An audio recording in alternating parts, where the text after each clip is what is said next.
All praise is due to God, the one and only, and peace and blessings be upon His true prophets and messengers, including Jesus, Isa, and Muhammad. I greet you all with the Islamic greetings. Assalamu alaikum wa rahmatullahi wa barakatuh. And hello and good evening. Does everyone understand that? Thank you.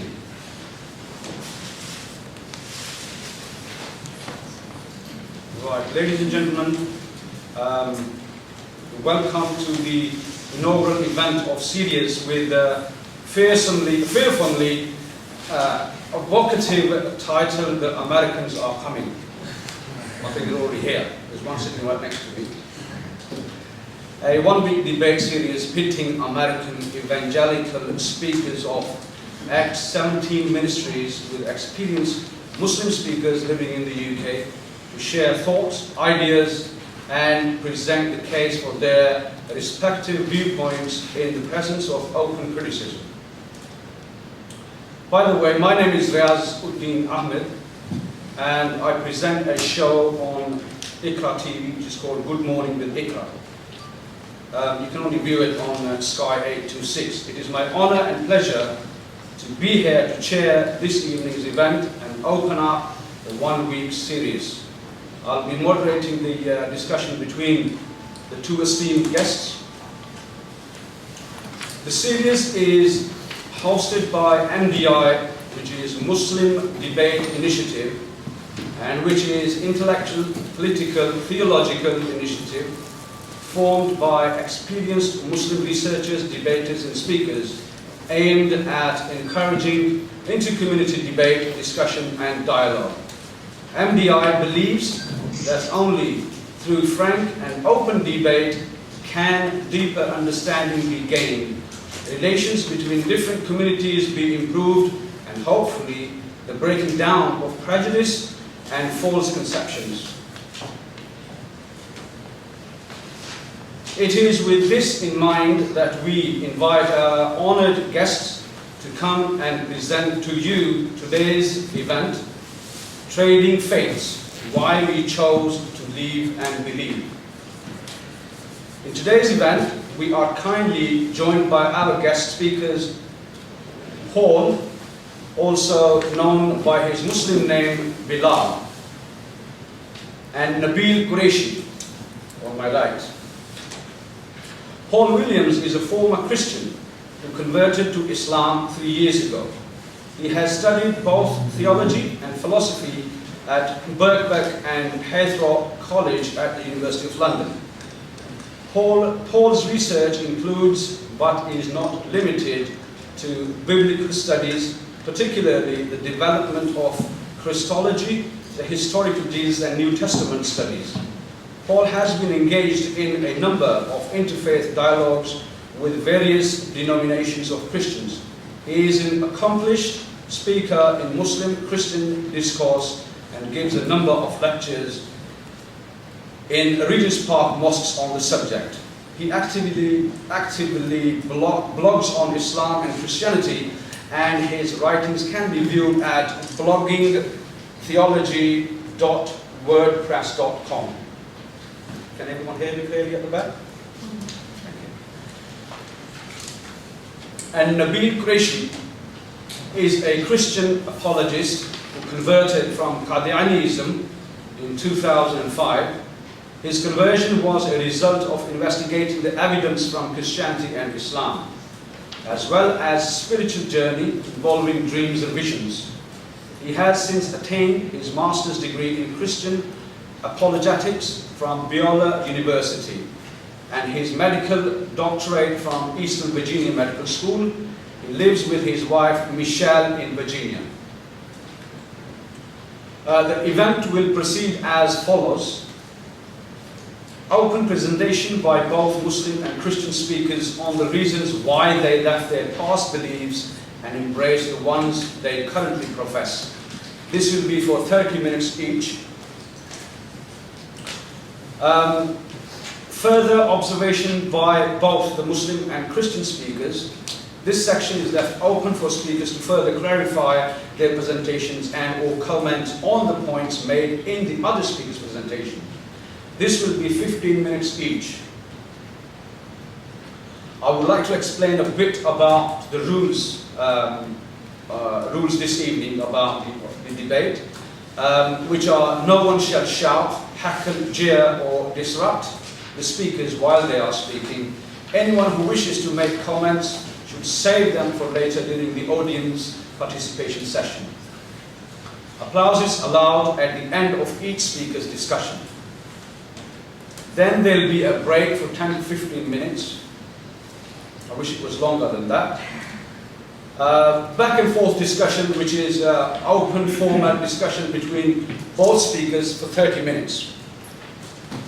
Summary comments from each speaker, 5 minutes each. We should like to remind everyone that in accordance with the Islamic principles of Muslim Debate Initiative and the commonly understood principles of the etiquette of discussion, that we should respect everyone's right to hold opinions and express them, even the most unpalatable ones, and as long as they are expressed sincerely and for intellectual serious purposes, but not gratuitously.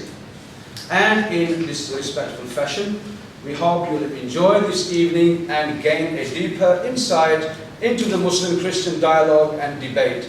Now, without much further ado, I'd like to present the first speaker to you, ladies and gentlemen, and that is Nabeel Qureshi. Nabeel Qureshi, you have 30 minutes. Good afternoon, everyone. I can't hear you, by the way, so if you respond, I'll help you there. Good afternoon, everyone. Good afternoon. Grace and peace to you in the name of God our Father. I have come from the United States, as has been adequately stated, and I do feel self-conscious about that because everyone here sounds so intelligent. When I talk to you, your British accent just makes you sound intelligent in my eyes, which I then wonder, on the flip side, does that make me sound like a Neanderthal to you? If I start talking real slow like an American, would you think of me as a stupid person?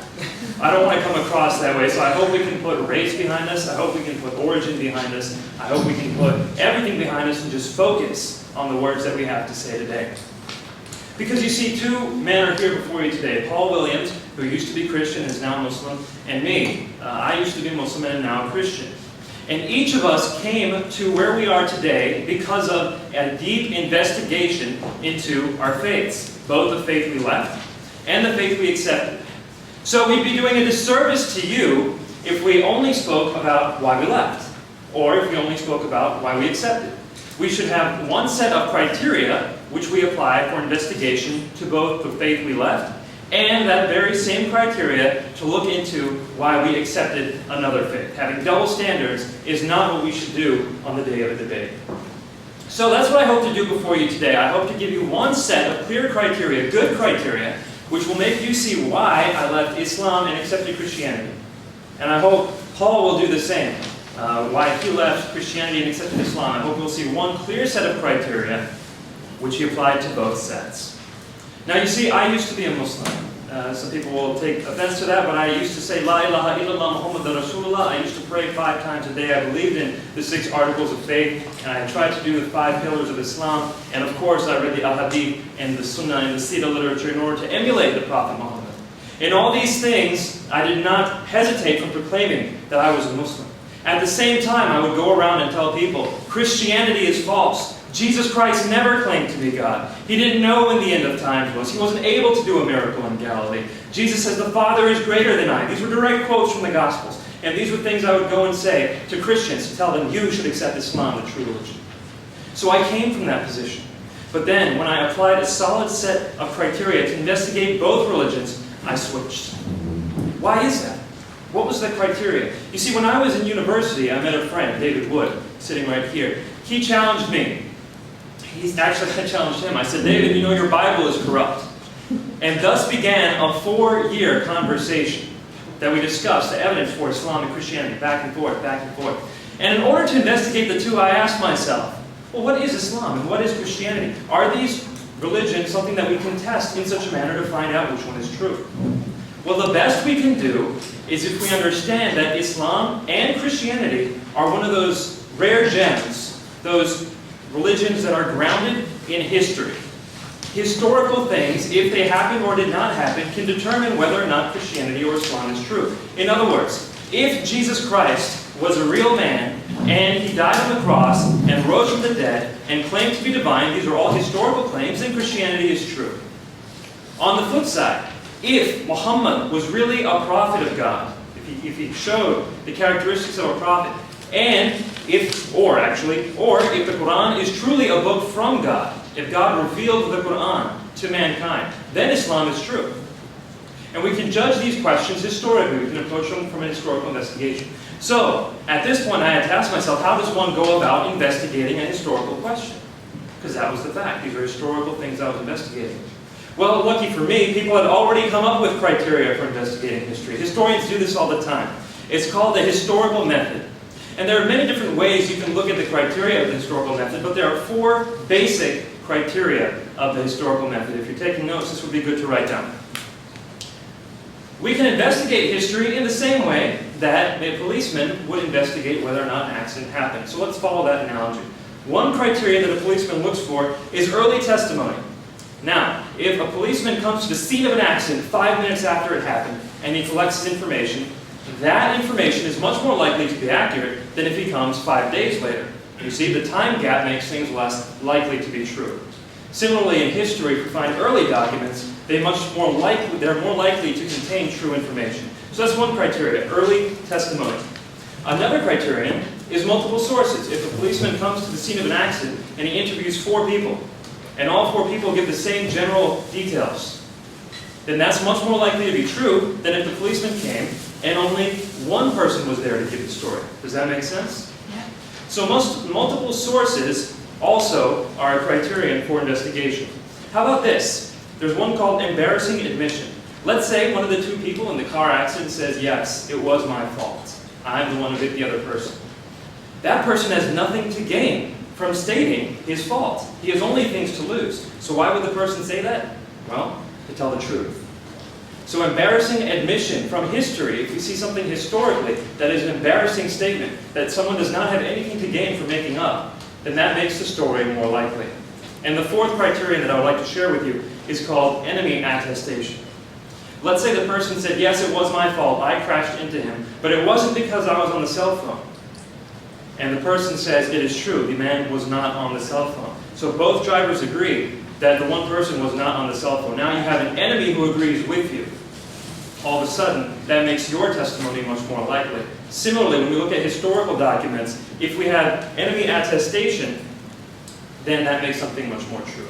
So now that we've looked at the 4 criteria that I use to investigate these questions historically, let's look at the issues themselves. Now you may recall I said that Jesus' death, deity, and resurrection are the 3 things which, if all true, make Christianity true. I get that from Romans 10:9 and 10:10, by the way.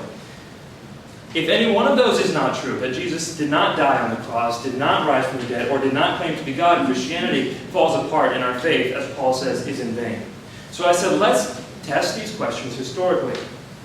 First and foremost, the death of Jesus on the cross.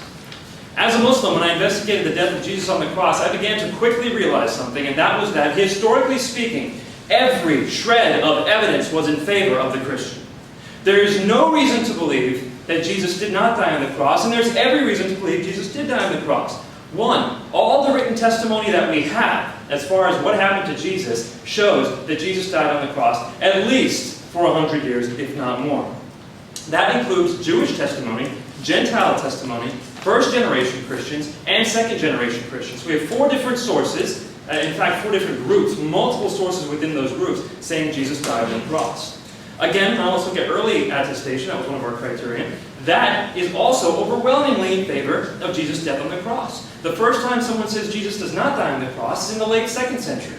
And they say he didn't die on the cross because he was too divine to have a body. So it's a long time before someone says, oh, Jesus was a prophet who did not die on the cross. A long, long time. In addition, the practices of Roman crucifixion, as we know them, virtually mandated that every person who was put up on a cross was killed. There is only one exception of anybody who survived a crucifixion, And that person was not given a full crucifixion, because you see, a crucifixion involves flogging, then being put up on the cross, and finally the death blow. In Jesus' case, the death blow was a spear to the side. In the case of the robbers next to him, it was breaking the knees.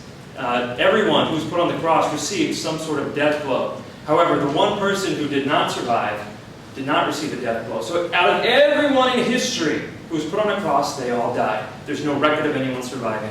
The only person who survived did not receive a full crucifixion, as Jesus did. Now, when we look at this evidence, what do we see? Everything written about Jesus shows that he died. Everything that goes along with what happened at the end of Jesus' life shows that he died. There's no shred of evidence to the contrary. What do the scholars say? Is this just a Christian opinion? Far from it. Every single scholar who looks at this historically, now I say scholar, I mean PhD, who studies the life of Jesus, every single scholar who looks into this says this is one of the greatest facts of history. Let me quote. John Dominic Crossan, who is no friend to evangelical Christianity, says, "There is not the slightest doubt about the fact of the crucifixion of Jesus." New Testament scholar Gerrit Ludemann, also an atheist, says Jesus' death as a consequence of crucifixion is indisputable. Marcus Borg, another member of the Jesus Seminar, again not a Christian, states that Jesus' execution is the most certain fact about the historical Jesus.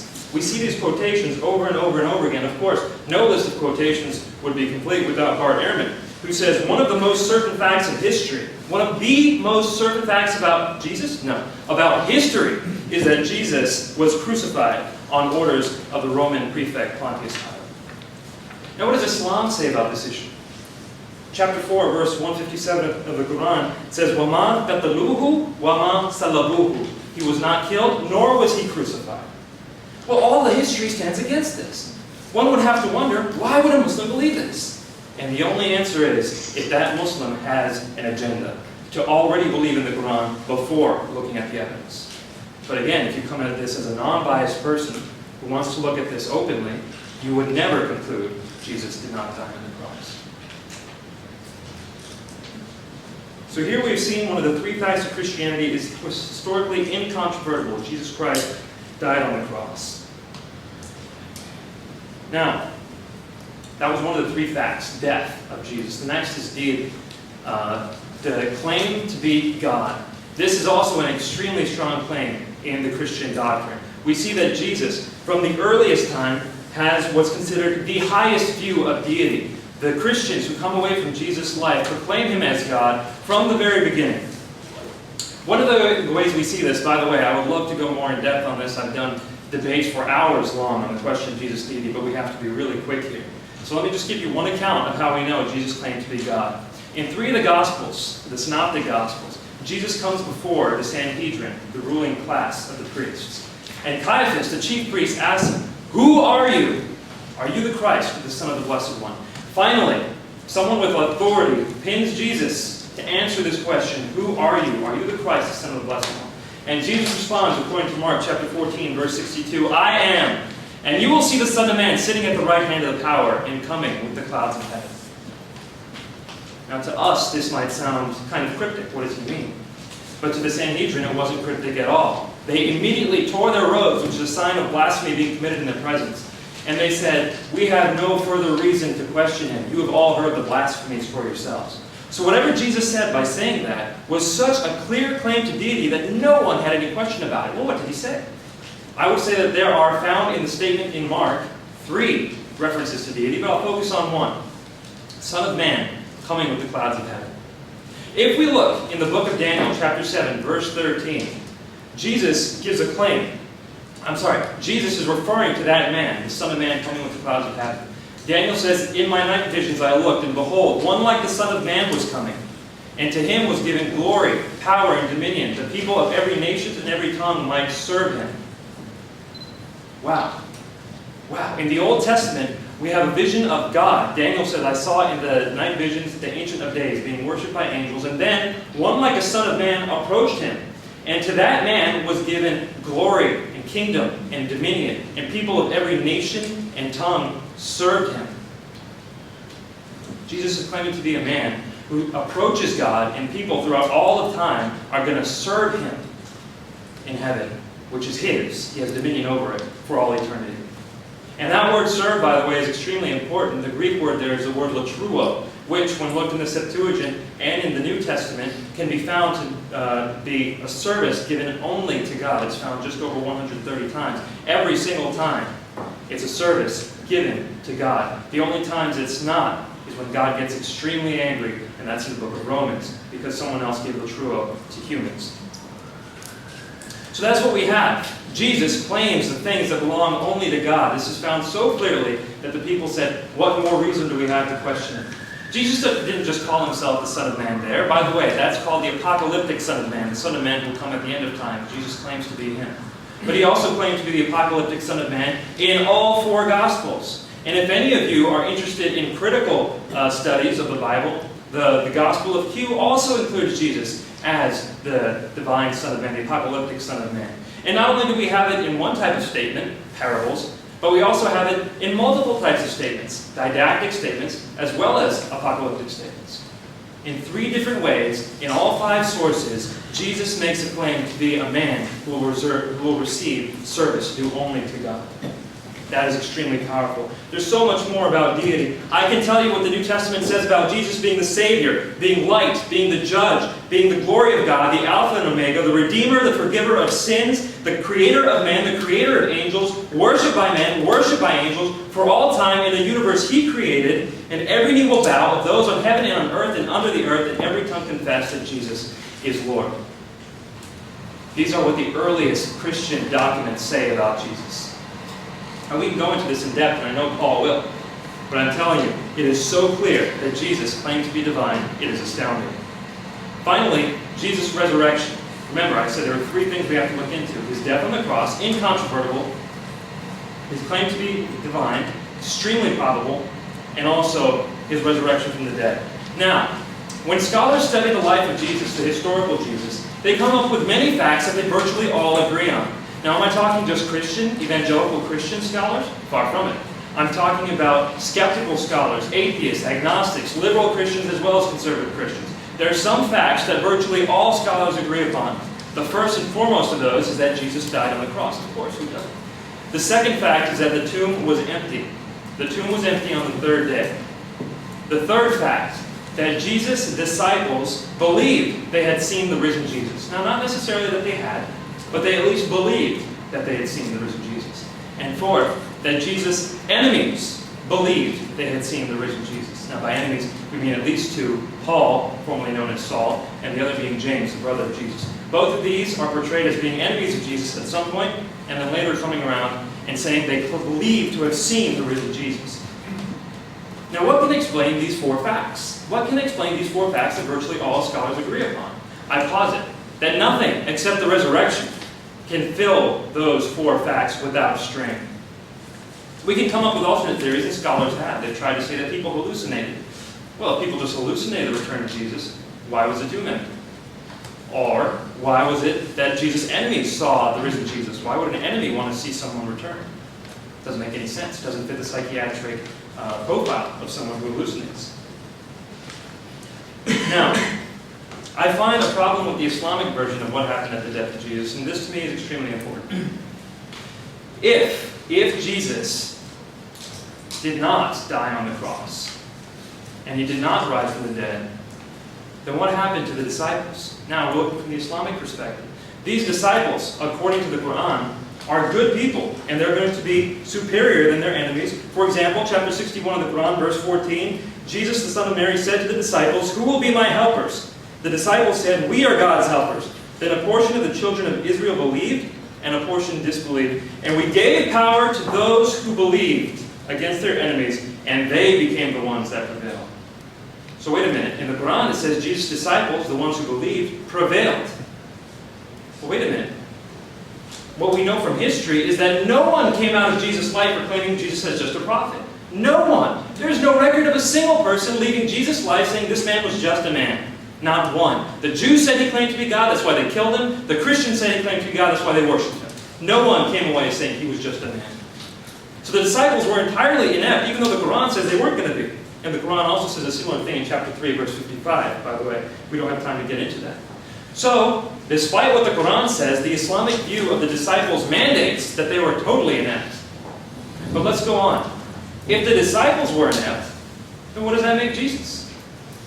Jesus came, according to the Islamic view, Jesus came as the Messiah and accomplished nothing. No one came away from Jesus saying, La ilaha illallah. They all came away saying, you are Lord. They all came away bowing down to Him. If He proclaimed any sort of message that looks like a Muslim Islamic message, it was lost immediately. So what does that make Jesus? Entirely incapable, according to the Islamic view. Well, now we have incapable disciples, despite what the Quran says, and incapable Messiah, despite what the Quran says. Well, why would God, Allah, select an incapable Messiah and an incapable disciples? Unfortunately, the Islamic view mandates that Allah Himself must be incapable. Why in the world would He pick a Messiah and disciples to spread a message that could not spread that message? I will leave this question to Paul. I, however, did not want to believe God was incapable. I did not want to believe the Messiah was incapable. And I did not want to believe the disciples were incapable. So I could not accept the Islamic version of the events at all. So this takes me through the three facts about Christianity: Jesus' death on the cross, His resurrection, and His claim to be divine. All of which I find to be extremely strong when you look with the four historical criteria that I provided. Now let's turn our eyes to Islam.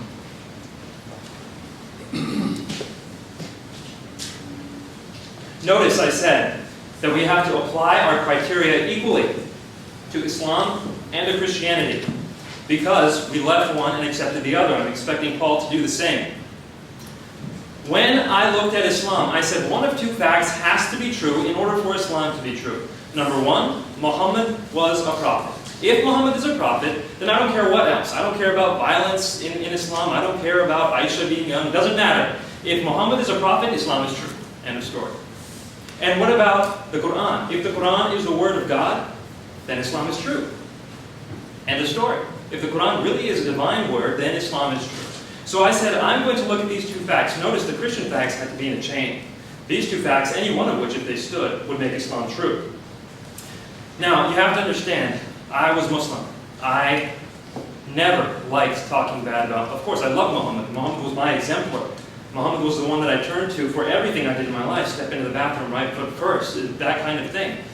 But now, I still have these residual feelings. I have these residual feelings to not talk poorly about Muhammad. I have not, ever since becoming a Christian, stepped in public and talked poorly of Muhammad. It's residual in me. Also, my parents are still Muslim, and I don't want to dishonor them. So what I'm about to say, I want you to understand, is not something that I go around saying to everyone. I don't like doing this. But I want to tell you why I felt Muhammad was not a prophet, and I'm not going to go into depth. I'm only going to cover 2 points. To me, adequate to show that Muhammad was not, in all probability, a prophet. First and foremost is Muhammad's first claim to prophethood. I know you're all aware of what happened when Muhammad realized he was a prophet for the first time. But for those of us who aren't aware of this, let me rehash the story. Muhammad, known to be a Sadiq amongst the Meccans, was going and praying in the Ghar-e Hira, a cave of Hira, just a little far away from Mecca. He prayed there regularly. He was a known monotheist, and he meditated. He was there one day, and this is what we find in Sahih Bukhari. Suddenly, the truth descended upon him while he was in the cave of Hira. The angel came to him and asked him, Iqra. The prophet replied, I do not know how to recite, or read, depending on your translation. The angel caught me forcefully, says Muhammad, and pressed me so hard that I could not bear it anymore. He then released me and asked me again to read. And I replied, I do not know how to read. Whereupon he caught me again and pressed me a second time, till I could bear it no more. He then released me and asked me again to read, but I replied, I do not know how to read. That was the third time. So then he says, in the third time, he says, okay, what then shall I read?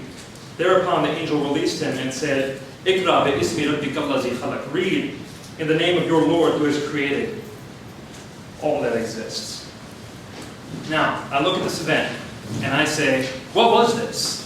Was this the way God approaches His prophets and says, you are my prophet, my chief prophet, the prophet to whom I'm going to give the one religion that will take over the world? Absolutely not.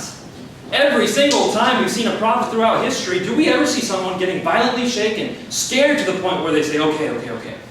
Never. This never happened. If I were Muhammad, I'll be frank, I would be extremely scared. Extremely scared that something evil was doing this to me. And in fact, that's what we see Muhammad saying. According to Ibn Ishaq, Sirat Rasulullah, he says, "Now none of God's creatures was more hateful to me than a poet or a man possessed. I could not even look at them. I thought, woe is me, because now I'm either a poet or a man possessed. Never shall the Quraysh say this of me. I will go to the top of the mountain and throw myself down, that I may kill myself and yet rest." Wow. The earliest biography of Muhammad shows that as soon as Muhammad received his revelation, he thought he was a poet or demon-possessed and wanted to kill himself. Is that how a prophet receives revelation? Was this just found in Ibn Ishaq? No. If you're a fan of Sahih Bukhari, as I am, let me read to you from Sahih Bukhari. "The divine inspiration paused for a while, and the prophet became so sad, as we have heard, that he intended several times to throw himself down from the tops of high mountains.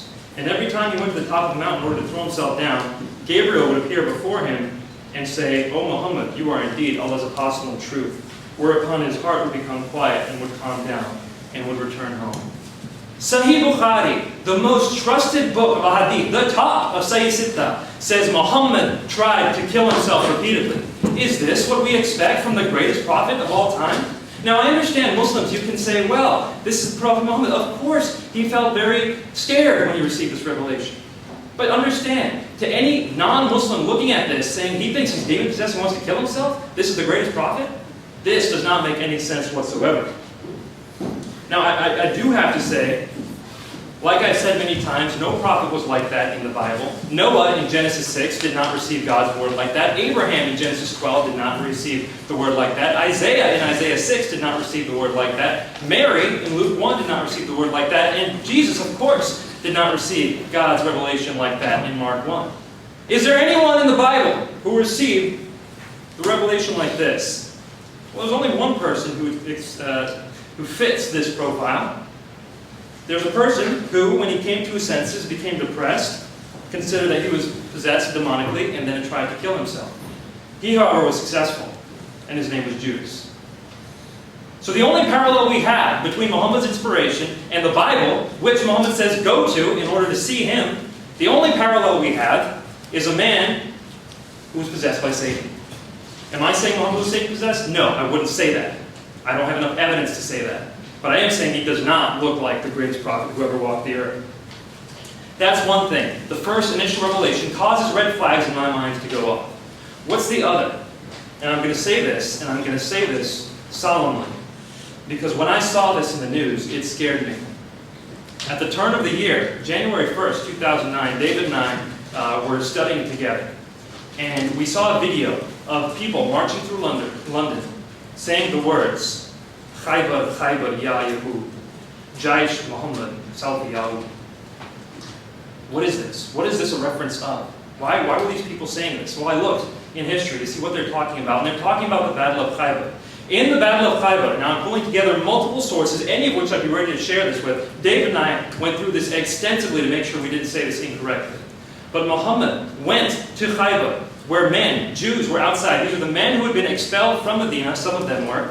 And these men were not prepared for battle. They were out doing their daily tasks, digging or what have you. They saw the Muslim army, they headed back entirely unarmed. Muhammad came, killed everyone, took the women, ransomed, and decided to divide them up amongst his men.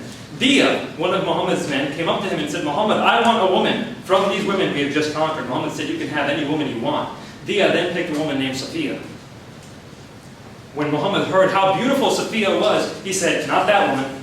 Pick any other woman. I'll pay you 7 slaves for that woman. You pick any other woman. Safiya is mine." Then, as Muhammad left Khaybar and was going back to Medina, he paused and made her his wife.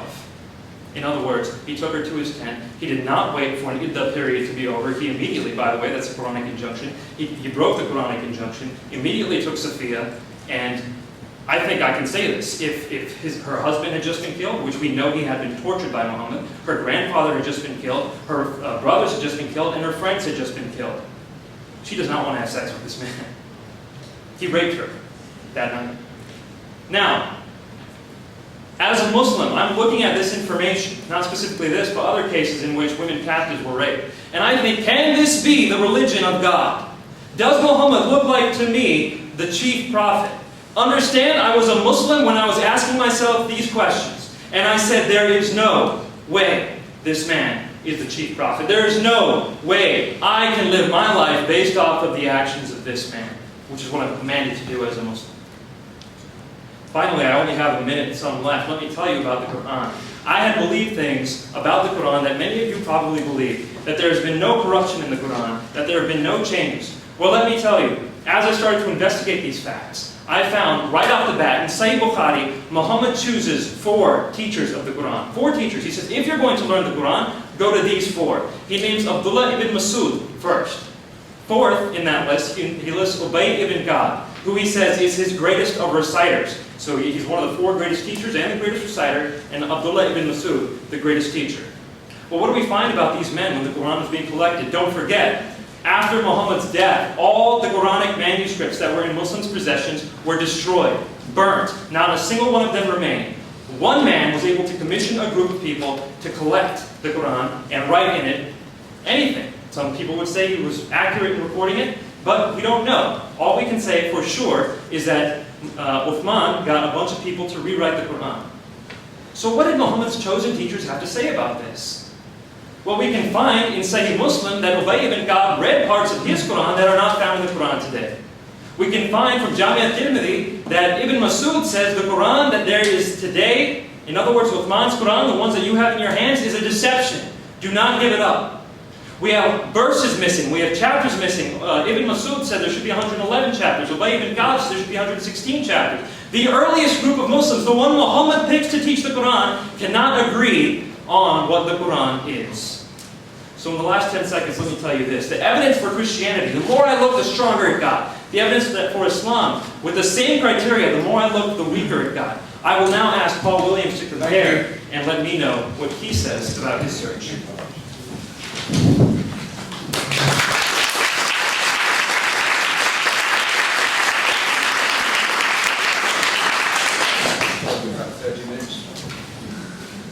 I'll start by standing and then I might sit down if I feel like it. So, yeah, whatever I feel comfortable with.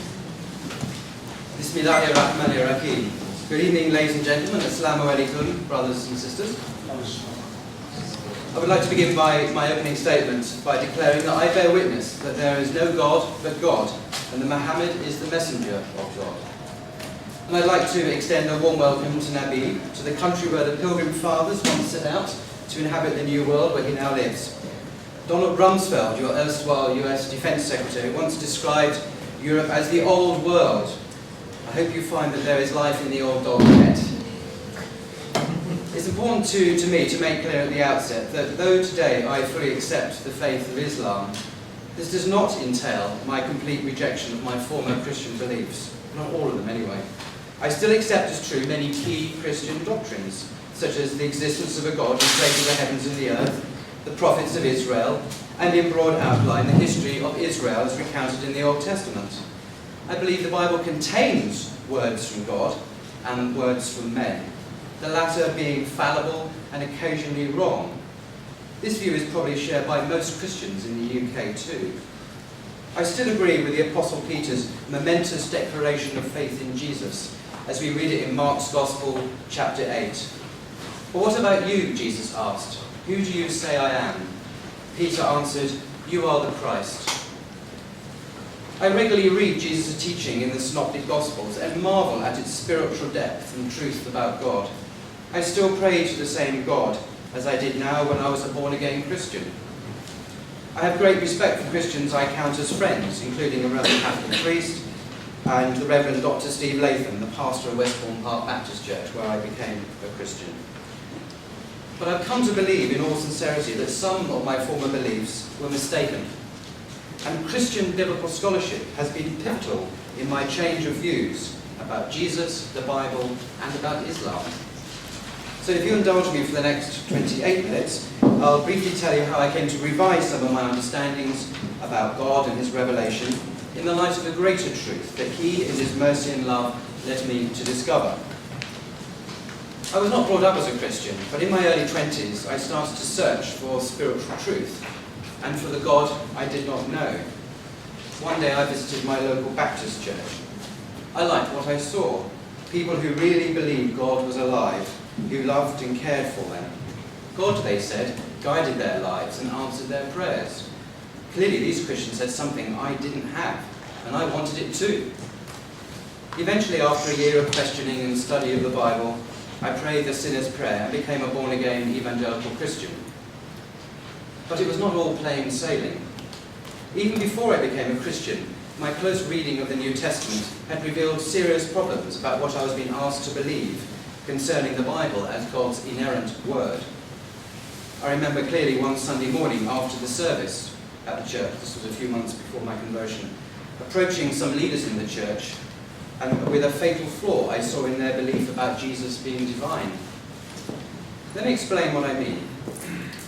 I've been reading the Gospels and love the teaching and wonders I discovered there, but I came across passages that seemed to suggest that the New Testament, and even Jesus too, had made a serious error. Reading Mark 13 in the Bible and the parallel passage in Matthew 24, we see that Jesus predicted the destruction of the temple, the Jewish temple, and immediately afterwards, we're told, the Son of Man would return and the end of the world would happen, all within the generation of those then living in the first century. C.S. Lewis wrote that this is the most difficult passage in the entire Bible for Christians to read because it suggests Jesus was in error. Yes, of course, the temple was destroyed by the Romans in AD 70, but Jesus had not returned. This disturbed me and led me to study commentaries and apologetic works in my search for a solution. But I could find no answer to this problem that really addressed the issue in a way consistent with an error-free Bible. However, my hunger for a loving relationship with God was such that I put this issue on the back burner and became a Christian anyway. My pastor, who knew of my struggles, commended me in making a decision for God despite my misgivings. So I became a fervent, committed Christian. But I developed a split personality. On the one hand, I was quite fundamentalist, defending the inerrancy of the Bible, salvation through faith alone, and the deity of Christ. Yes, I was a Christian apologist too. I loved Christian apologetics. But on the other hand, I pored over academic texts by Christian theologians and biblical scholars, trying to find solutions to the increasing number of problems my evangelical reading of the Bible brought up. I discovered that Paul, in his letters, thought the world was going to end in his own lifetime too. See, for example, 1 Thessalonians 4:15 and 1 Corinthians 15:51. If you have Bibles, I would encourage you to look these issues up. The letters of James and John similarly speak of the imminence of the end, but they were obviously mistaken. So the Bible contains serious errors about God and eschatology. Then I discovered that virtually all New Testament scholars had recognized this problem generations ago, and the braver ones admitted that there was an error at the heart of the New Testament's message. People like Jimmy Dunn, Keith Ward, the list is endless. Oh dear, my mental conflict became deeply entrenched as I felt my fundamentalist worldview was under serious threat. Furthermore, my studies revealed that virtually all New Testament historians, even the most conservative ones like Efford Bruce and Howard Marshall, did not think that the historical Jesus uttered those famous I am statements in the Gospel of John. And I noticed my colleague here tonight admitted ever mentioning any of the I am statements. He normally does in his speeches, because we've discussed this before, and I think he realised that these are dodgy in terms of biblical scholarship. I realised these scholars had a good point. Now let me digress for you a second to give you a little bit of background information. The official Christian doctrine, firmly established at the Council of Nicaea in 451 AD, is that Jesus Christ was both man and God, having two complete natures, one divine and the other human. This doctrine involved a further doctrine of the Trinity, with Jesus as God the Son, the second person of the divine Trinity incarnate. This has been the Orthodox Christian belief ever since, with those in the past, and indeed within the Catholic Church today, questioning it have been persecuted as heretics. In recent decades, however, in the light of modern historical study, which really commends, modern historical study of the New Testament and of the early church, there has been a good deal of new thinking. Let me share some of this with you. It is now widely agreed among New Testament scholars that Jesus himself, the historical individual, did not think of himself as divine and did not teach anything like the later doctrine of the Incarnation. The New Testament sayings in which Jesus seems to claim divinity, such as, "Who has seen me has seen the Father, I and the Father are one, I am the way, the truth and the life," no one comes to the Father but by me, are all in the fourth Gospel, the Gospel of John, and it is widely agreed they cannot responsibly be attributed to the historical Jesus, but are words put into his mouth by a Christian writer around the end of the first century, some 70 or so years after Jesus' lifetime, expressing the developing faith of some parts of the church at that time. Now, there's no reason why you should be familiar with the names of contemporary Christian biblical scholars, but let me just quote a few for you. The ones I shall quote are all convinced believers in the orthodox doctrine of the Incarnation. But nevertheless, they do not believe, strangely, that Jesus himself taught it. Referring to the fourth Gospel sayings which I've just cited, the doyen of conservative New Testament scholars in Britain, Professor Charlie Moore of Cambridge University, who's also a guest lecturer at the London Bible College, or the London School of Theology as it's now called, he wrote this: any case for a high Christology, he means by that one affirming Jesus' divinity, any case for a high Christology that depended on the authenticity of the alleged claims of Jesus about himself, especially in the fourth Gospel, would indeed be precarious. That's in his book, The Origin of Christology, page 136. Then a former Archbishop of Canterbury, Michael Ramsey, who is himself also a distinguished New Testament scholar, wrote quite bluntly, Jesus did not claim deity for himself. That's in his book, Jesus in the Living Past. And one of my favourite, my most favourite New Testament scholar, the generally conservative scholar, Professor James Dunn of Durham University, says in his book Christology in the Making, which I have a copy of here. It's a big weighty tome. I do commend it to everyone to have a read. He says in this particular book, what's he say? Right, he says there was no real evidence in the earliest Jesus tradition of what could fairly be called a consciousness of divinity. Christology in the Making, page 60. Right, it's in the book. Indeed, in the earliest Gospel, that of Mark, Jesus is reported of saying, "Why do you call me good? No one is good but God alone." Mark 10:18. And now comes the term the Son of God, absolutely central to Christian thinking about Jesus. Again, modern historical scholarship has thrown important light on this term. We now know that the term Son of God was a familiar metaphor within Judaism. Israel as a whole was called God's son. Adam was called God's son. The angels were called sons of God. The ancient Hebrew kings were enthroned as Son of God. And we have in the Old Testament the enthronement formula, "Thou art my son, this day I have begotten you." Psalm 2, verse 7. And indeed, any outstandingly pious Jew could be called a son of God, meaning someone who was close to God, doing God's will, perhaps with a special mission from God. But within Judaism, this was quite obviously a metaphor. Jesus himself used it in this way when he said that we are to forgive our enemies so that you may be sons of your Father who is in heaven. Matthew 5:45. Again, we see in this prayer, the prayer he taught his disciples, "Our Father who art in heaven." Now, in this metaphorical sense, we can all speak of God as our Father. But what happened in this period between Jesus' lifetime and the full development of the Trinitarian doctrine is that the metaphorical Son of God was transformed in Christian thinking into the metaphysical God the Son, the second person of the divine Trinity. It is this development that is being questioned by so many Christian thinkers today. And let me read you from Tom Wright. Tom Wright is another favourite biblical scholar of mine, currently Bishop of Durham. He's written a recent commentary on Matthew's Gospel. Let's see just a very quick quote, what he has to say about the Son of God, the term the Son of God in the New Testament. This is the book, Matthew for Everyone, by Tom Wright. He's a great writer. He's a really great guy. I actually like Tom Wright a lot. Anyway, he says this about Son of God. Originally a title for Israel, Exodus 4:22, and the Davidic King, Psalm 2:7. Also used in ancient angelic figures, Genesis 6:2.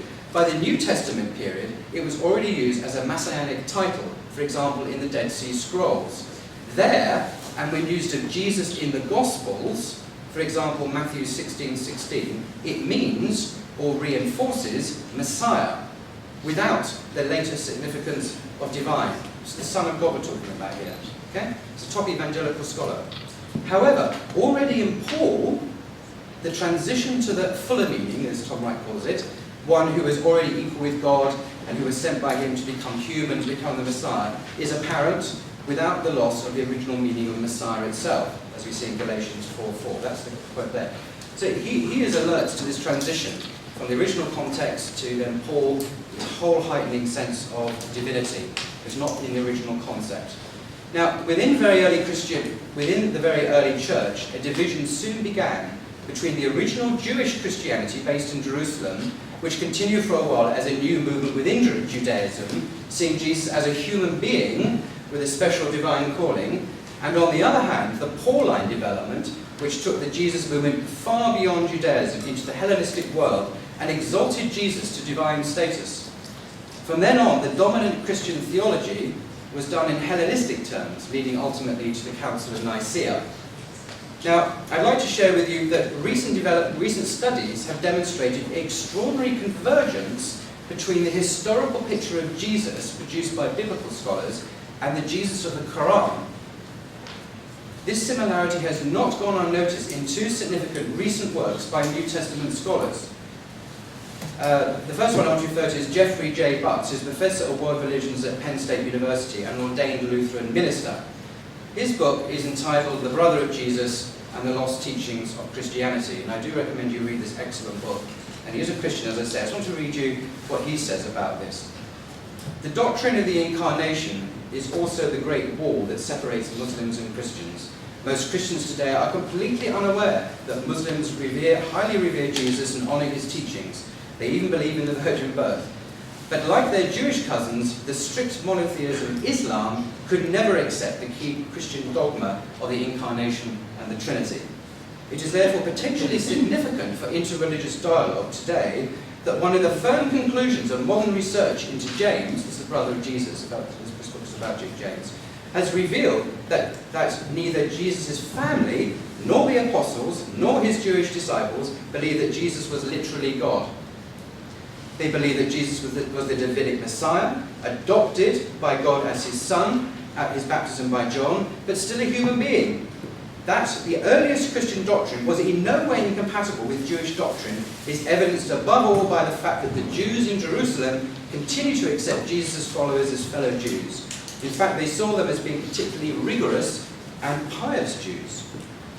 It is more than intriguing that the Muslim understanding of Jesus, says this Christian scholar, is very much in conformity with the first Christian orthodoxy, the original Jewish understanding of Jesus. If Jewish Christianity, he speculates, had prevailed over Pauline Christianity, history would likely have been written quite differently.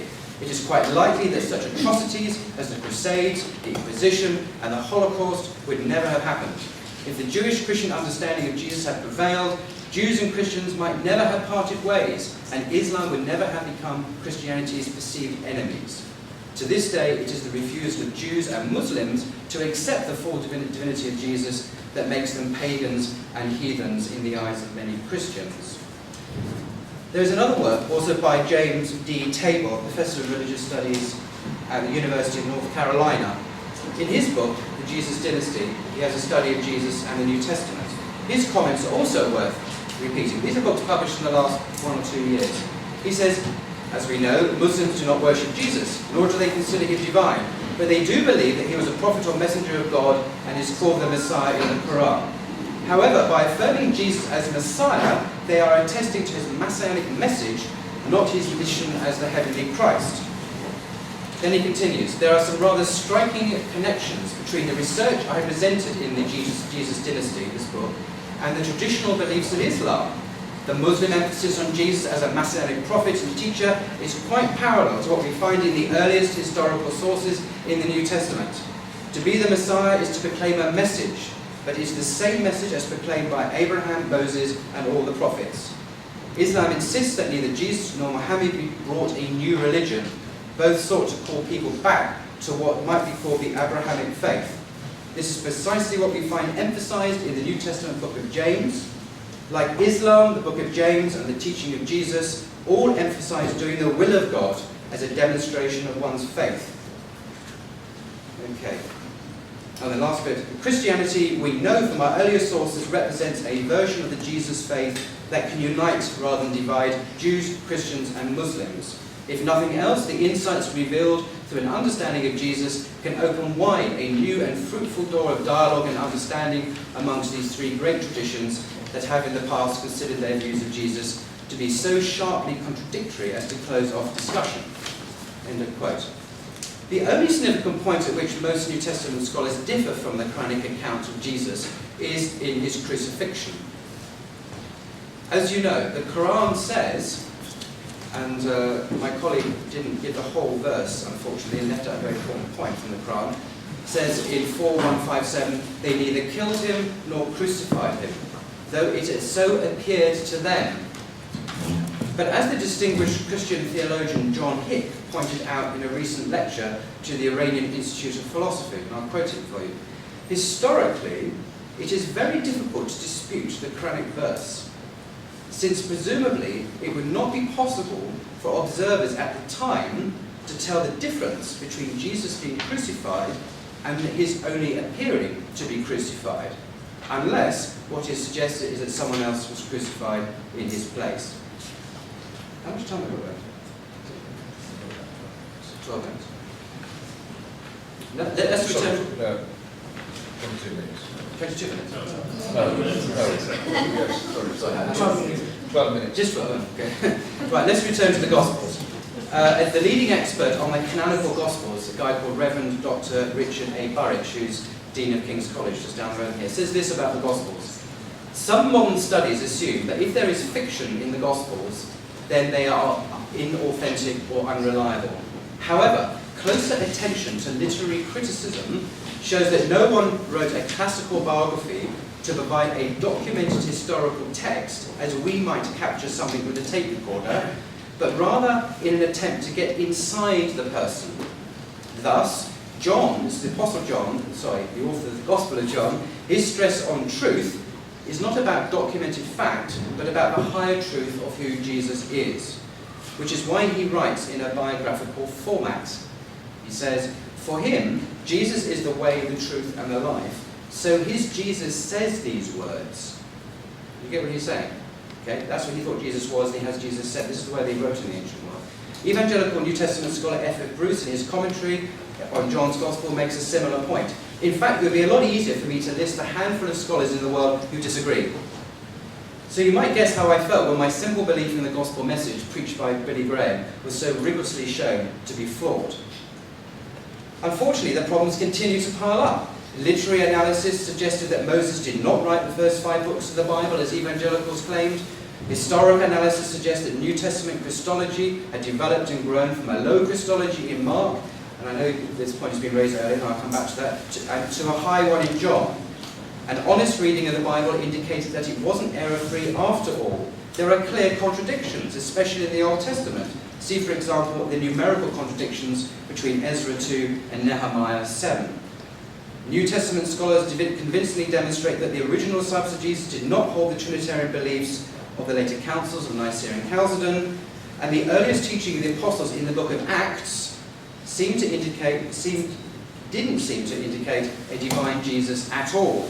In fact, Jesus is commonly spoken of as a servant of God, like David, as a man through whom God worked miracles, Acts 2:22, and a man God made both Lord and Messiah, Acts 2:36, a man whom God made both Lord and Messiah, Acts 2:36. Furthermore, I discovered that the New Testament contains books like 1 and 2 Timothy, Titus, 2 Peter, that were forged in the names of the apostles by writers who lived decades later. So how can I trust a book that contains forgeries? Also, the book of Hebrews was not written by Paul, despite being included in the canon by the early church because it was believed to be written by him. So one day, several years ago, I decided to be ruthless with myself. In the quest for the truth, I decided to put on one side my evangelical beliefs and look again as objectively and honestly as I was able at the foundations of my faith. Wherever the truth led, I would follow it. At the same time, in a new spirit of openness, I decided to look at Islam. Now, why Islam? Well, as a conservative Christian, I had become deeply Islamophobic. I literally feared Islam and Muslims. There was a Muslim halal shop in Maida Vale, where I live, that I chose to boycott simply because the Muslims who ran the shop had beards. A sure sign they were extremists.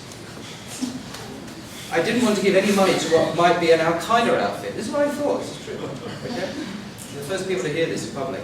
You'll be horrified, unfortunately, to know what many white English people really think about Islam behind closed doors. And that's another story for another day.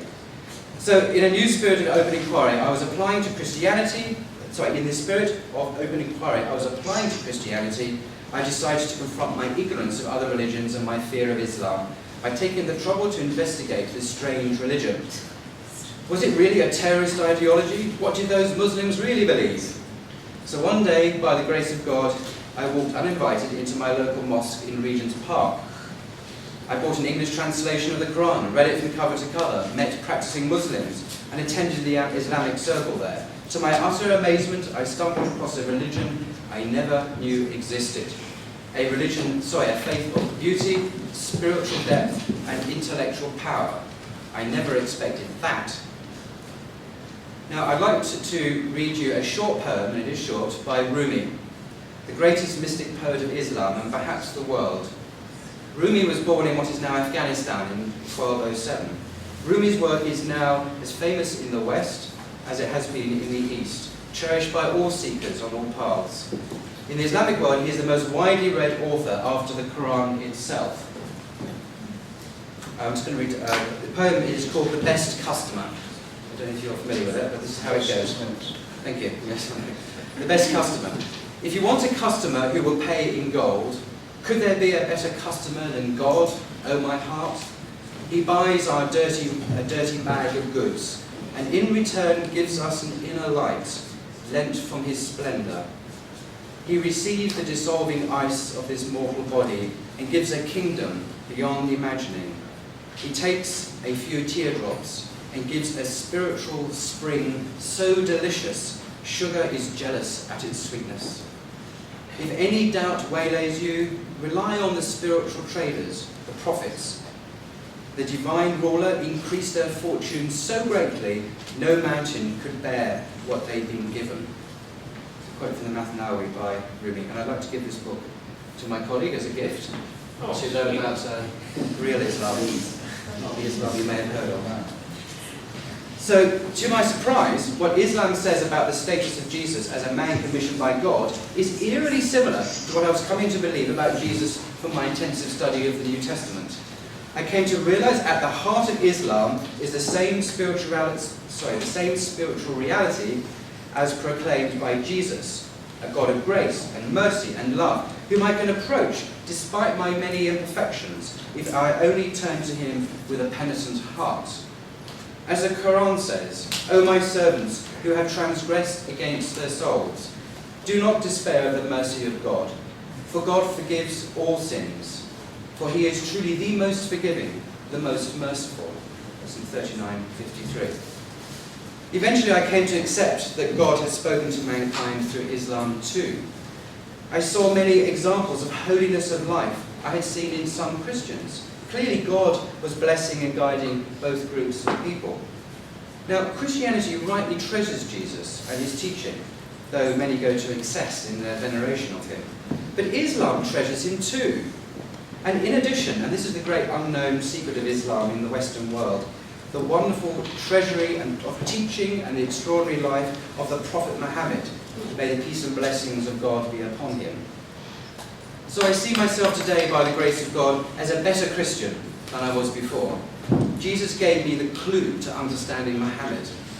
They were spiritual brothers, fellow prophets, and role models for us today. I thank God, the most merciful, the most compassionate, for blessing me with the treasury of wisdom that is the Holy Qur'an. I thank God for leading me out of the errors of my past beliefs. And I thank God for not leaving me in ignorance of his other messengers and prophets. And above all, the seal of the prophets, Muhammad, peace be upon him. Nabeel, like myself, is a fellow seeker after truth about God and his revelations to mankind. And in that spirit, I would like to give Nabeel a book. Another book. I have lots of books here to give away. No, I don't. The book is entitled The Nature of Biblical Criticism by John Barton. Not a Muslim. He's a professor of the interpretation of Holy Scripture at the University of Oxford. This book has taught me a great deal about how to read the Bible intelligently, and I hope Nabeel will enjoy it too. Thanks. That's it. Thank